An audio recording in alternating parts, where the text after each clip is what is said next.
Si moi j'ai créé mon propre média, si moi je mets en avant justement d'autres médias, je mets en avant des paroles plus marginales, j'essaye de dire aux gens justement qu'il faut maîtriser les codes des réseaux sociaux pour avancer. Moi-même, hein, j'en ai parlé à Sora, alors je lui ai dit voilà, il faut que tu, lui et son équipe évidemment, et j'ai dit voilà, ER, il faut, ER et pas que ER, même Sora tout court, il faut voilà, il faut le mettre en avant sur les réseaux sociaux.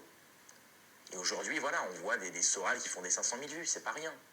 Je veux dire, c'est bien, hein, c'est bien de mettre en avant la lecture, l'ancien monde et tout, c'est très bien. Au contraire, je pense que savoir aussi travailler de ses mains, savoir déconnecter des réseaux sociaux, c'est très bien. Mais il faut aussi savoir s'en servir.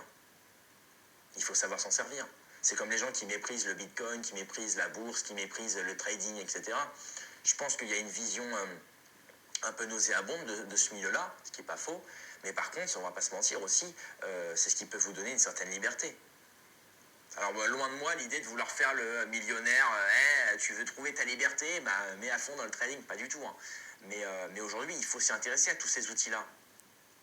La bourse, la crypto, les vidéos en ligne, les réseaux sociaux, les TikTok et compagnie, tout ça.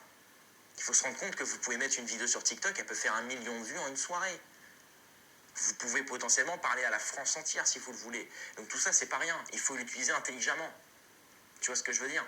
Et justement, je pense que c'est génial. Moi, toute ma culture, elle vient d'Internet.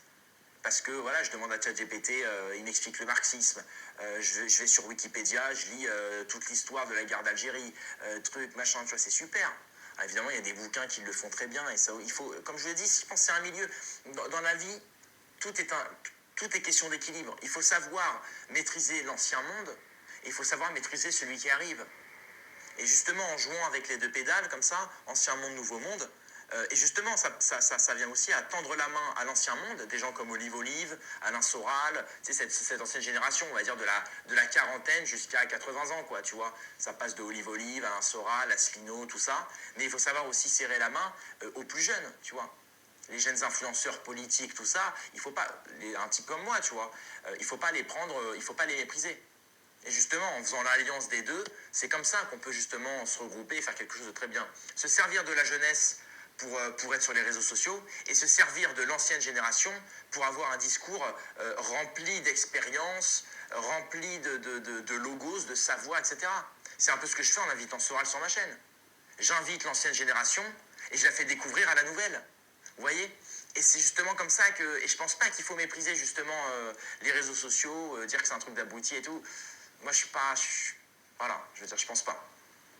Et encore une fois, sur quoi tu t'exprimes, Olive Olive, tu t'exprimes grâce aux réseaux sociaux. Si t'es connu, c'est grâce aux réseaux sociaux. D'une certaine manière, voilà,